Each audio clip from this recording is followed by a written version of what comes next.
Hola, listos para otra inmersión. Hoy nos centramos en una figura de los primerísimos tiempos de la Iglesia que, bueno, quizás no suena tanto como otros, pero parece que fue fundamental. San Evaristo. Estamos hablando del quinto papa, nada menos. Exacto. Nos situamos en un momento histórico, vibrante y complejo, ¿no? Justo en la bisagra entre el siglo I y el segundo después de Cristo. Sí, su liderazgo en Roma se suele fechar más o menos entre el 97 y el 105 DC, una época muy temprana. Y para explorar su figura, su legado, nos vamos a apoyar en unos fragmentos de un documento que analiza justo esta etapa. Viene de un proyecto llamado Civic ODM. Y bueno, el título del material es Episodio 4, Camino en la sucesión San Evaristo, consolidando la estructura de la Iglesia. Un título bastante descriptivo, la verdad. Sí, sí. Y la misión que nos proponemos hoy es justo esa, entender, a través de este material, cuál fue el papel real de Evaristo en eso, en afianzar la organización interna de la Iglesia. Porque pensemos que era un momento clave, cuando la Iglesia estaba empezando a definir sus estructuras más allá de esa primera generación apostólica. Claro, los apóstoles ya no estaban o quedaban muy pocos y había que organizar la continuidad. Eso es. Vale, pues vamos a desgranar esto. Empecemos por el contexto general. El Imperio Romano, bajo el emperador Trajano. Una época de apogeo romano, de expansión, de una administración que funcionaba relativamente bien. Sí, pero leemos aquí que existía una tensión latente con la comunidad cristiana, que seguía creciendo. Efectivamente. El documento aclara que no estamos, digamos, ante una de las grandes persecuciones sistemáticas todavía. No. No como las posteriores de Decio Diocleciano, por ejemplo. Exacto. Pero sí que el cristianismo era visto con cierto recelo, ¿no? Como algo ajeno, quizá un poco, bueno, potencialmente desestabilizador para el orden imperial. Y lo fascinante aquí es la dinámica que se sugiere en el texto, esa relativa calma exterior, aunque siempre con la sombra de la hostilidad o la intervención legal, que eso no se olvide. Claro, el peligro siempre estaba ahí. Pues esa calma relativa parece que creó un espacio para que la Iglesia se enfocara hacia adentro. Según esta lectura que nos ofrece la fuente, figuras como Evaristo pudieron dedicar energía a organizar, a fortalecer las bases institucionales. O sea, una especie de... Es casi una paradoja, ¿no? La ausencia de una crisis externa masiva inmediata podría haber impulsado el desarrollo de la estructura interna. Las circunstancias externas, digamos, modelando la agenda interna. Tiene todo el sentido. Si no tienes que estar apagando un fuego constante fuera, puedes dedicarte a construir la casa por dentro. Justo. Y hablando de construir la casa, situemos a Evaristo dónde encaja exactamente en esa línea de sucesión que, bueno, arranca con Pedro, el material nos lo recuerda. Sucede a Clemente I. Sí.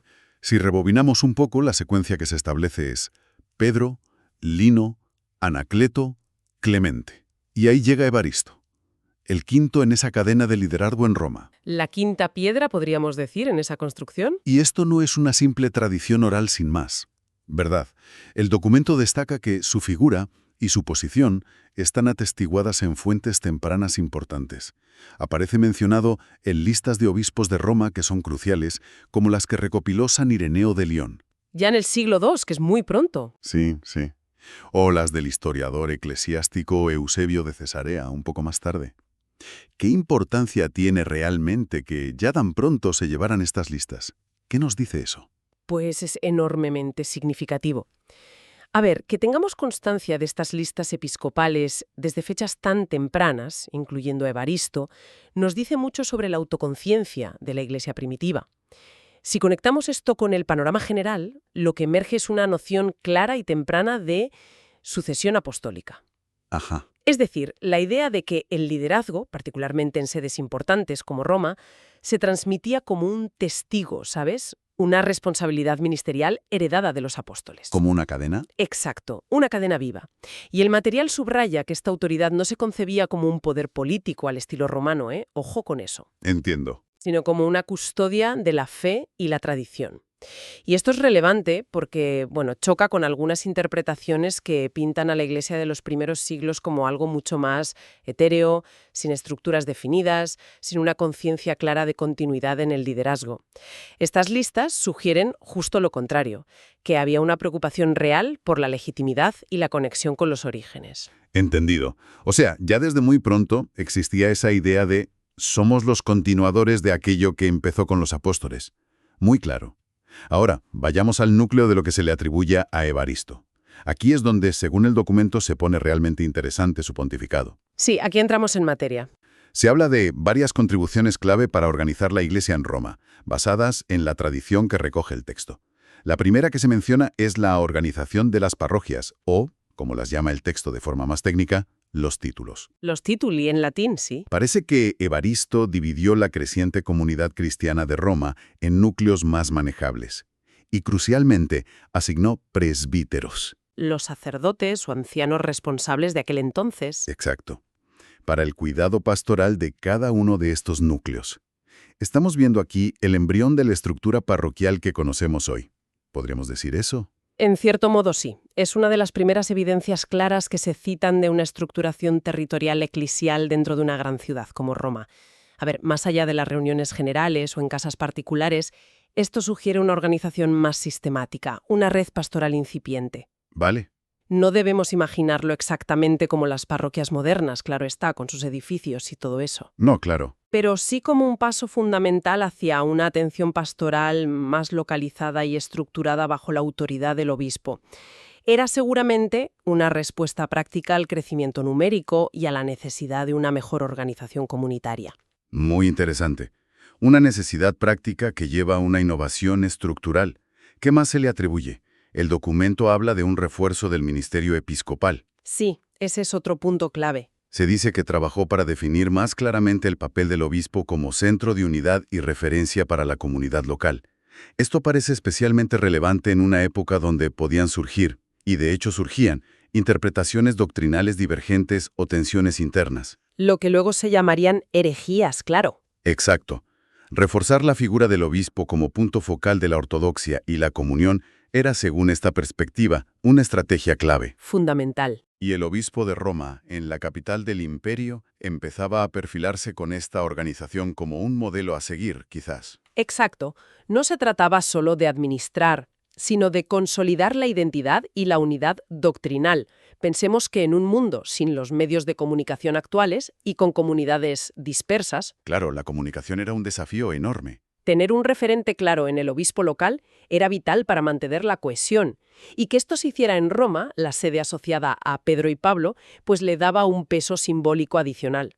Era parte de un proceso más amplio en el que la figura del obispo monárquico, o sea, un solo obispo al frente de la comunidad local, se iba consolidando en muchas iglesias. Entiendo. Y la tercera contribución que menciona el material tiene que ver con la liturgia, con las celebraciones. Correcto. Se le atribuye haber introducido ciertas directrices o normas para la celebración de la Eucaristía, el acto central del culto cristiano. Lo que se sugiere, según leemos, es que estas normas habrían enfatizado el papel específico del clero, el obispo y los presbíteros, en la celebración. En lo que el texto llama la santificación del pueblo. Eso es, quizás buscando una mayor solemnidad o uniformidad, tal vez. Posiblemente ambas cosas. Pero profundicemos un poco en el significado que le da el texto a estas acciones atribuidas a Evaristo. No son solo, digamos, ajustes administrativos o litúrgicos aislados. ¿Vale? Leído en conjunto, el documento las presenta como pasos conscientes, deliberados, hacia una consolidación tanto jerárquica como ritual. O sea, había una intención detrás. Eso parece sugerir la fuente. ¿El objetivo implícito sería asegurar la unidad doctrinal y pastoral? En una comunidad en crecimiento, expuesta a influencias diversas, establecer unas normas litúrgicas comunes y reforzar el papel del clero en ellas ayudaba a crear un sentido de identidad compartida y a garantizar la transmisión fiel de la fe. La organización de los títulos, el rol del obispo, las normas litúrgicas, todo apunta, según esta fuente, a una estrategia de fortalecimiento institucional para preservar la esencia del mensaje cristiano en un entorno complejo. Entiende. Se ve como un paquete de medidas coherente, con un propósito claro de consolidación. Pero has mencionado varias veces atribuidas, según la tradición que recoge el texto. Hay debate histórico sobre si realmente hizo todo esto Evaristo, o son quizás desarrollos posteriores que se le adjudicaron a él con el tiempo. Es una pregunta muy pertinente, sí. La historiografía moderna sobre los primeros papas es por naturaleza cautelosa. Distinguir entre lo que hizo históricamente una figura como Evaristo y lo que la tradición posterior le atribuyó, a veces proyectando desarrollos posteriores hacia el pasado para darles más autoridad, pues no siempre es fácil. Ya. Lo que el documento nos presenta es la visión tradicional consolidada, la que ve en Evaristo un organizador clave. Y para los propósitos de entender la autocomprensión de la Iglesia sobre sus propios orígenes, tal como la refleja esta fuente, pues esta visión tradicional es lo relevante aquí. Vale. Nos dice cómo se quiso recordar y valorar a Evaristo dentro de esa narrativa de continuidad y desarrollo estructurado. Comprendido. Es la imagen que la tradición, recogida en esta fuente que estamos analizando, ha querido transmitir. Muy claro. Hay otro aspecto que se menciona, el martirio. Se dice que la tradición lo considera mártir.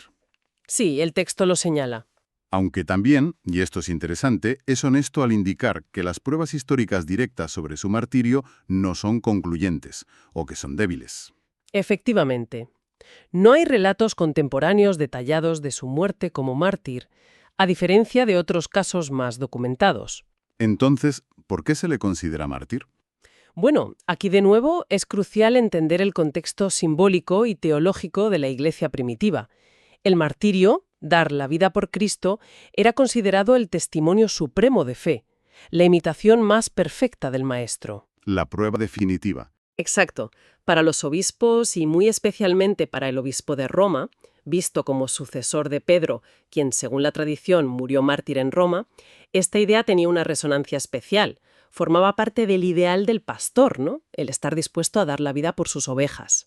Ya entiendo. Por eso, aunque no tengamos certeza histórica sobre cómo murió Evaristo realmente, el hecho de que la tradición lo catalogue como mártir es significativo en sí mismo. Refleja esa conexión profunda en la mentalidad cristiana temprana entre el liderazgo eclesial, sobre todo el ministerio petrino, y la disposición al sacrificio supremo. Era casi una expectativa teológica para los primeros papas. Entiendo. Es más el valor simbólico dentro de esa tradición que la certeza histórica del hecho en sí. Vale. Ahora llegamos a un punto que el propio documento califica de perspectiva apologética. ¿Qué quiere decir con eso exactamente? ¿Qué defiende? Bueno, apologética viene de defensa, de argumento a favor de algo. Ajá. Básicamente, el texto utiliza la figura de Evaristo y su labor organizativa como argumento. ¿Argumento contra qué? Pues, según se lee, contra la idea de que la Iglesia primitiva era puramente carismática. ¿Qué significa carismática en este contexto? Pues basada solo en dones espirituales individuales, en la espontaneidad del Espíritu Santo, y, por tanto, desestructurada, sin un orden jerárquico claro. Ya veo. El documento argumenta que Evaristo demuestra justo lo contrario, que la estructura no fue una corrupción posterior, como algunos podrían pensar, sino algo temprano y, de hecho, necesario. Una defensa de la estructura temprana. Exacto.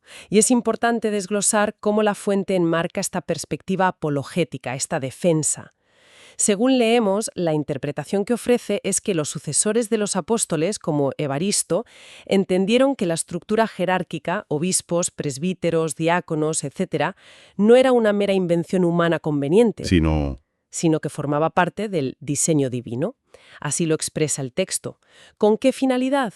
Pues para custodiar fielmente la fe recibida de los apóstoles y para garantizar la unidad en la verdad dentro de una comunidad cada vez más grande. Entiendo. Debemos ser claros. Esta es la interpretación teológica e histórica que nos brinda el documento. No es una descripción neutral, es una lectura con una tesis muy clara.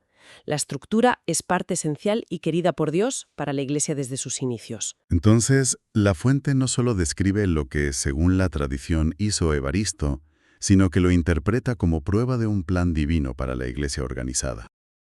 Pero esto inevitablemente plantea una tensión, ¿no? Una tensión que ha existido siempre en la Iglesia, me parece. La tensión entre carisma y estructura, entre la inspiración directa del Espíritu y la necesidad de orden institucional. ¿Aborda el texto cómo convivían ambas cosas en esa época?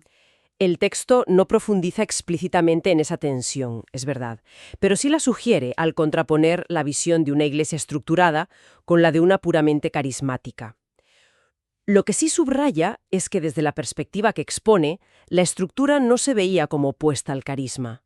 Más bien, se presentaría como el cauce necesario para que los carismas edificaran la comunidad en unidad y verdad y no la dispersaran. Como un río que necesita su cauce para no desbordarse. Algo así.